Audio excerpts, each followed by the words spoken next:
Os principais nomes do cenário político passam por aqui. Café com Política. O Café com Política de hoje recebe o deputado estadual Ricardo Campos, do PT. Deputado, seja muito bem-vindo à nossa bancada. Um prazer tê-lo aqui mais uma vez. O senhor que já esteve no Café com Política. Ótimo dia, tudo bem? Bom dia a todos os ouvintes e também espectadores aí da rádio e TV O Tempo. Muito obrigado a vocês por me receber aqui tão bem. Tudo bem, né, com perspectiva de muitas conquistas e avanços para o nosso povo mineiro nesse trabalho que o nosso mandato tem desenvolvido. O senhor esteve com a gente aqui, deputado, logo no começo do mandato, brincou aqui nos bastidores, foi um dos poucos que acertou as previsões, né, de como seriam aí os próximos anos aqui no estado. Quando o senhor chegou para ser deputado, quando o senhor olha lá para trás e quando o senhor planejou o seu mandato como deputado e olha hoje, encerrando o ano de 2024, o que o senhor acha que evoluiu no estado, deixou de evoluir e por quê? Quando nós iniciamos a trajetória há um ano e 9 meses atrás, nós prevíamos a dificuldade que seria nas execuções de política pública do Estado. Temos um governo neoliberal, temos um governo que prioriza a privatização, prioriza os grandes empresários em detrimento da política pública efetiva, né? Então o nosso mandato tem conseguido pautar na Assembleia os projetos de lei, as ações de cobrança para fazer que cada centavo, né, arrecadado pelo Estado volte principalmente para quem mais precisa. A garantia de programas de política pública, desde colocar um medicamento, né, numa farmácia no município, uma farmácia popular, até conseguirmos obras impactantes e estruturantes, como a ponte do Rio São Francisco, que há 3 anos nós temos dinheiro em caixa e o Estado nem sequer deu ordem de serviço. Então temos cumprido esse papel e como eu coloquei há 1 ano e meio atrás, né, nós teremos um desafio grande, que é enfrentar esse governo que não pensa em quem mais precisa.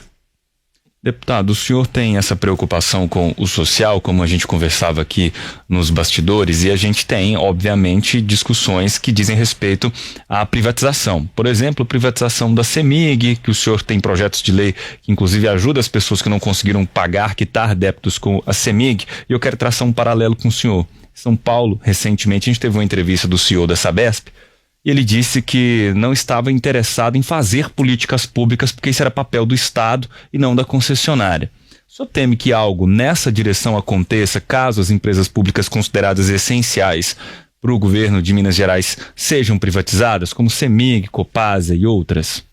Esse já é o desenho apresentado pelo governo do Estado. A Copasa, que tem um faturamento de lucro líquido anual de 2 bilhões de reais, ela deixa de investir 300 milhões de reais para levar água para no mínimo 92 cidades e comunidades rurais, para garantir água para mais de 2 milhões de mineiros. Então, ao mesmo tempo que ela distribui lucros, dividendos para empresários, acionistas, ela deixa já de imediato de prestar o contra-serviço ao cidadão mineiro. Então, não tem dúvida nenhuma que o que nós estamos vendo lá em São Paulo já é um desenho do que irá ocorrer em Minas Gerais caso essa proposta descabida passasse aqui. Mas eu sei que os deputados e conjunto de colegas na Assembleia não vão deixar isso ocorrer, né? O plebiscito, que é uma das prerrogativas para ocorrer na tentativa de privatizar, não cairá lá na Assembleia. E esse projeto, eu acho que o governador ele vai ter que repensar para poder tirá-lo de pauta. Já vimos em São Paulo também com relação à questão da energia, né? A privatização lá ocasionou perdas e prejuízos enormes ao Estado, à economia e principalmente ao cidadão pobre. Porque um dia sem energia, para quem tem que guardar medicamento na geladeira, é um prejuízo da vida toda para aquela pessoa. Com certeza. Então, nós temos alertado a população mineira desse risco, temos feito audiências públicas, temos feito proposições de leis para combater qualquer risco de privatização. Deputado, se a saída não é privatizar, o que fazer então? Porque nós temos serviços prestados que são duramente criticados diariamente. E eu não estou falando para agentes políticos como o senhor, que tem uma voz importante, que representa milhares de mineiros. Estou falando da dona de casa, do dono de casa, de nós cidadãos comuns que, antes de jornalistas, deputados aqui, temos uma casa, precisamos cuidar de um lar. E a gente vê, ontem nós trouxemos a informação, inclusive, aqui, de bairros em Contagem que estão sem água há dias. Se não é a privatização, o que o Estado hoje precisa fazer para melhorar de fato esse serviço e entregar para a população? Olha, bons governos, eles cumprem o planejamento de desenvolvimento dos seus países, dos seus estados. Eu tive a oportunidade de ver na China, estive lá presencialmente, nós observamos na Alemanha, na França, onde os estados estatizados e serviços públicos estatizados, eles cumprem metas efetivas, a coisa não fica com problema. Então nós vimos aí, por exemplo, uma empresa como a Copasa, que tem um lucro líquido de 2 bilhões por ano, se ela investisse pelo menos 50% desse lucro em mais manutenção, em mais qualidade, né, de serviço para os trabalhadores, seus colaboradores, em mais obras de infraestrutura para garantir a reservação da água e distribuição, não teria esse problema. O que há, o governador, na tentativa justamente de privatizar as companhias, ele faz o seu sucateamento e aí não investe.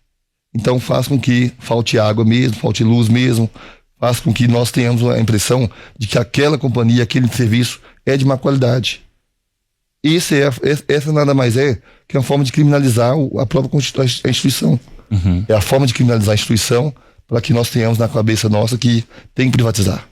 Então, assim, eu acho, inclusive, que isso é uma ação que deveria ser considerada como improbidade administrativa, como crime. Por quê? Como é que você mora na sua casa e você não cuida dela no dia a dia?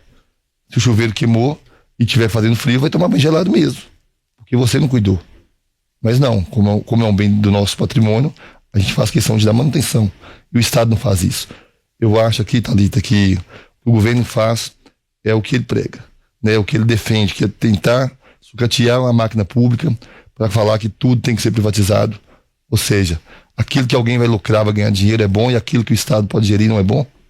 Nós temos altos e competentes profissionais que têm capacidade de fazer essa gestão. Falta o investimento público. Deputado, nós temos ainda uma preocupação que ela vai retornar para todos nós, evidentemente, que diz respeito ao antigo regime de recuperação fiscal que o governo do estado atualmente tem aderido, né, com suas particularidades, mas temos propostas no Senado ainda em discussão para que os estados possam pagar as suas dívidas com a União de uma maneira mais saudável, pelo menos minimamente saudável.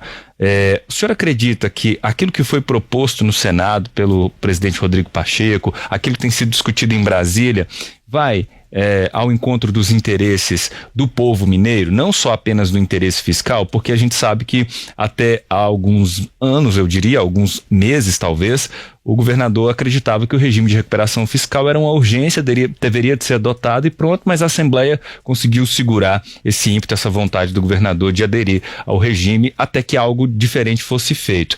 Vai ser um caminho diferente? O senhor acredita que aquilo que está sendo pautado lá pode ajudar Minas Gerais, que já paga uma parcela elevadíssima da dívida ainda hoje?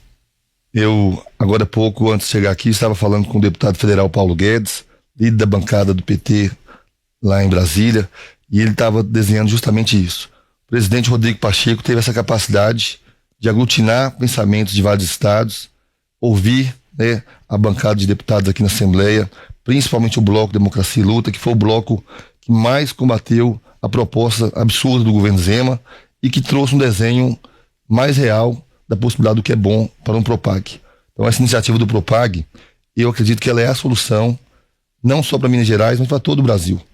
Porque nós não podemos pensar que os estados que arrecadam, que têm receitas, seja da mineração, seja de royalties do petróleo, também não coloquem parcela de recursos na dívida. E aí o que todo mundo queria era moratória. Não podemos pensar que o Estado só se vive para hoje. Nós temos que pensar daqui 30 anos, daqui 50 anos, 100 anos, e é considerável o que o nosso senador Rodrigo Pacheco está fazendo. Ele está condicionando as dívidas a investimentos na educação, a investimento em obras de infraestrutura, a investimentos que o Estado vai cumprir efetivamente uma meta, né, de desenvolvimento para si. Se nós tivéssemos pensado nisso há 10, 15 anos atrás, hoje o Estado não teria dívida, hoje o Estado teria realizando aquelas obras de infraestrutura, de pontes, de asfaltamento, como a Estrada da Produção, que liga uma grande região produtiva lá em São João da Ponte, Capitão Enéas, Montes Claros, e hoje nós teríamos menos problemas. Eu acho que o governo Zema cometeu um grande erro de deixar essa dívida aumentar em mais de 45%, em não pagá-la, em não negociá-la, e com isso nós estamos agora pagando o preço de uma má gestão. Deputado, eu queria te fazer uma pergunta em relação à responsabilização também, ou à responsabilidade da Assembleia nesse caso. Quando a gente olha para uma discussão como essa, a gente não consegue apenas focar, né, num único governo. É claro que o governo do estado é quem precisa agir e tomar decisões para que a gente não tenha hoje uma dívida que ameace tanto o estado de Minas Gerais, assim como essa, por exemplo, a dívida do estado com a União. Mas a Assembleia também faz a sua meia-culpa. O senhor olha para a Assembleia hoje e faz a sua meia-culpa, talvez não ter proposto alguma solução para o estado? Na verdade, eu considero o inverso. O presidente Tadeu, junto aos nossos colegas deputados, tiveram capacidade de conduzir com muita firmeza uma proposta que fosse boa para o Estado. A proposta da Assembleia, ela casa com aquilo que o nosso presidente do Senado, Rodrigo Pacheco, levou para o Propag.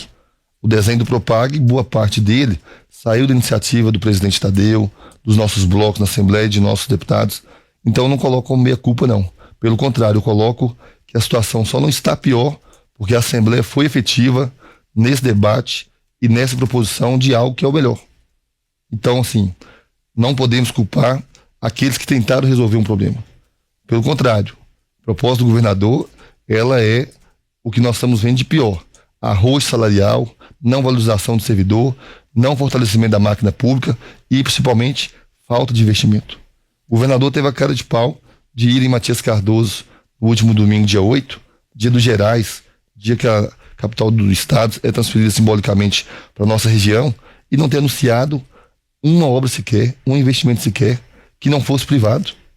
E isso, sem falar que tem recursos em caixa da tragédia crime de Brumadinho. Então, eu acho que não, viu, Thalita? Acho que o papel da Assembleia tem sido muito bom nesse ponto. Deputada, eu vou pedir licença ao senhor só para fazer um registro aqui breve e importante. O presidente Lula já passou pelo procedimento cirúrgico e o médico do presidente afirmou que foi um sucesso. O presidente está acordado e conversando. Fica aqui o nosso registro, né? Se tratando da figura do presidente, é claro que eu tenho certeza que o senhor vai entender. E vou aproveitar, já que nós já falamos do presidente Lula. Fico feliz demais porque Lula é a figura pública mais carismática e que mais se doa para um Brasil melhor, não tem dúvida. Feito esse registro, deputado, eu quero te perguntar exatamente em relação à figura do presidente Lula. Aqui no estado, principalmente, falta a presença do presidente? O presidente Lula, ele tem tido, né, um compromisso tamanho de fazer o Brasil voltar aos eixos. E um país que passou por 7 anos de desgovernos, ele acaba tendo um retrocesso de mais de 20 anos. Retomar a política pública para poder as coisas voltarem a ocorrer no Brasil, né, promover uma reforma tributária que vai dar um poder de ganho às classes menos favorecidas, isso impõe a ele uma agenda muito intensa de negociação, né, com outros países e interministerial. Claro que a presença do Lula no Estado ela é muito importante e a gente também acredita que ele poderá, a partir desses próximos 2 anos de mandato, estar mais presente para anunciar em Minas tantos programas que ele tem anunciado no Brasil todo. O Leite pela Vida, que voltou a entregar mais de 50 mil litros de leite em todo o norte de Minas, Jequitinhonha e Mucuri. O Luz para Todos, que o governo do estado negou o tempo todo a existência de demanda, e nós provamos que o governo mentia. O governo Lula vai ter muita entrega. Só no PAC são 124 bilhões de reais de investimento. Aqui em Contagem, ao chegar aqui na redação, nós vimos ali uma grande obra que é financiada com recurso federal, né, que é a obra das contenções das bacias B1, B3 e B5, que é essa da Vila Itaú, que por anos aí inundava, né, e acabava acarretando problemas nas vidas das pessoas, mas que a prefeita Marília Campos teve a capacidade de buscar recursos e está executando uma grande obra. Creio que o presidente Lula, né, já se faz presente em Minas com muita ação. E claro que politicamente e do ponto de vista de presença física, ele vai estar muito presente nos próximos 2 anos. E, deputado, já que a gente está falando do Partido dos Trabalhadores como um todo, a figura do presidente Lula, evidentemente, é hoje a grande vitrine, né? O grande farol, assim, digamos, para aqueles que estão à esquerda e principalmente dentro do PT. Mas especificamente falando no PT, no estado de Minas Gerais, o partido volta e meia enfrenta alguns problemas, né? A gente recebeu aqui, por exemplo, o Rogério Correia, que sinalizava essa dificuldade que o partido tem, às vezes, de se entender com a parte econômica do próprio governo Lula, por exemplo. Aqui no estado, né, a falta de criar talvez um nome forte para disputar organicamente o governo do estado. Como é que o senhor avalia hoje o PT no estado de Minas Gerais e também o PT no Brasil? Porque para além do presidente Lula, no PT nós temos quais nomes? O Partido dos Trabalhadores é o partido mais plural que existe no Brasil e por ser um dos maiores do mundo, ele tem essa capacidade da divergência virar uma convergência. Realmente aqui em Minas Gerais, a direção ela tem tido, né, a falta da sensibilidade de aglutinar as forças e lideranças políticas dentro do partido para consolidar nomes para a disputa de 2026, mas mais que isso, né, de organizar o partido para estar forte nos municípios. Hoje o PT, com certeza, é o partido mais presente em cada cidade do estado, é o partido que mais está organizado do ponto de vista de diretório e de ter liderança que afirma os governos do presidente Lula e também dos mandatos que exerce, mas essas disputas internas, elas passam por nós mesmos. Então, são pensamentos ideológicos diferentes e que a sua pergunta me traz aqui, Flávio, a colocar o seguinte ponto: somente um partido democrático e tão forte como o PT que é capaz de promover esse diálogo de dentro para fora. A sociedade discute o que pensa o PT, diferente de outros partidos. E realmente, do ponto de vista de Minas Gerais, o nosso pensamento é de que nós precisamos promover uma mudança na direção a partir do ano que vem, né, aglutinando novas lideranças, novos grupos, para poder dar uma cara nova aí na eleição de 2026, com lideranças emergentes, né, que ocupam bons mandatos hoje de prefeitos, prefeitas ou deputados, que poderão compor uma chapa, né, vitoriosa do presidente Lula aqui em 2026. E no plano federal, nós vimos aí que o PT, ele tem sido cada vez mais cobrado pela sociedade, tudo aquilo que os outros poderiam fazer também. Mas é porque o PT é o partido das massas. O PT é o partido do povo que mais dialoga com a sociedade, dos movimentos sociais, as pautas do dia a dia. Eu acho que a direção do partido a nível nacional tem tido a capacidade de pautar o governo, independente de ser governo. Nós cobramos a redução da taxa Selic e a redução dos juros do Banco Central o tempo todo. Nós cobramos do Haddad mais políticas monetárias e tributárias que possam favorecer principalmente quem mais precisa, independente do que pede o mercado. Então o PT tem essa pluralidade e eu creio que com o processo democrático que nós iremos passar no primeiro semestre do ano que vem, é possível dar uma repaginada para vir forte para 2026. Queria falar com o senhor rapidinho aqui sobre a questão da reeleição do deputado Tadeuzinho. A gente tinha apenas um nome, né, e um único nome sendo reconduzido aí à presidência. Incomoda de alguma forma olhar para uma Assembleia que é tão diversa e ter apenas um nome? De forma alguma. A convergência, dos mesmos ideais por um parlamento mais forte mostrou o tão importante que foi a reeleição do presidente Tadeu. Ele tem conseguido, né, dialogar com todos os pares, dialogar com os deputados e com os seus blocos das diversas, né, correntes e pensamentos ideológicos, a unidade de um parlamento, para avançar em propostas que possam melhorar efetivamente a vida do povo. Então, se vocês observarem esses 1 ano e 9 meses de mandato na Assembleia da mesa diretora, importantes conquistas para o povo mineiro foi trazido em função dessa unidade. E aí eu acho que o presidente Tadeu foi muito feliz em poder ter conseguido compor os campos diversos. Então eu refiro que essa unidade, né, deu a garantia da gente poder reconduzi-lo com todo o apoio do Bloco Democracia e Luta desde o início da sua primeira eleição e agora mais uma vez, colocando mais uma vez a nossa companheira, deputada Leninha, mulher negra, como vice-presidenta da casa, para poder nos pautar na mesa.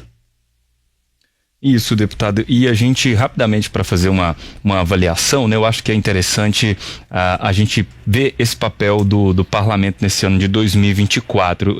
Em resumo, bem rapidamente, a gente pode dizer que a Assembleia Legislativa neste ano conseguiu equilibrar-se em termos de poder com o governo do Estado, já que a gente vive em Brasília uma tensão que é um puxa de um lado, puxa de outro. Aqui em Minas, o senhor acha que foi uma conversa equilibrada? Com certeza. Eu acho que hoje boa parte do que ocorre no Estado é pautado pelo Parlamento. O Parlamento tem a capilaridade de ser um agente político que promove as ações junto ao governo federal, uma vez que o governo do Estado não dialoga, não propõe, e mais ainda, aquilo que tem de política pública efetiva só se tem porque os deputados, somente o nosso mandato, pauta lá na Assembleia, através das comissões, do plenário, a obrigatoriedade do governo executar. E aí, com isso, o que nós temos visto hoje chegar ao povo mineiro é em função, principalmente, da ação legislativa e do poder do parlamento. Nós estamos conversando com o deputado estadual Ricardo Campos, do PT. No Café com Política, hora do bate-pronto. Vamos então com o bate-pronto com o deputado Ricardo Campos, deputado estadual pelo PT. Uma resposta curta para perguntas também curtas, e eu começo para o senhor, governo Lula. Governo em ascensão que vai fazer o Brasil voltar a ser feliz. E o governo Zema? Retroceder o tempo todo, só privatizar e não pensar em quem mais precisa. Privatizações? Totalmente contra. A Assembleia Legislativa hoje? Poder e voto cidadão, realmente. Um objetivo para o mandato? Promover a inclusão de quem mais precisa, do povo pobre, nas políticas públicas, como forma de poder levar eles a uma vida melhor. Ricardo Campos, deputado pelo PT, foi o nosso convidado de hoje aqui no Café com Política. Volte sempre, viu, deputado? 2025 já está aí, a última participação em 2024. Mas 2025 você está aqui. Muito obrigado a vocês aqui do Tempo, né? Rádio, TV, por esse canal tão importante de comunicação, pela nossa estadia aqui hoje. Parabéns a vocês pelo bom trabalho que têm desenvolvido. Eu fico muito feliz de encerrar o ano aqui, podendo trazer várias notícias do mandato, várias notícias do nosso trabalho na Assembleia em favor dos mineiros. Quero aqui agradecê-los, né, por essa oportunidade. Obrigada ao senhor, viu, deputado? O espaço está sempre aberto por aqui.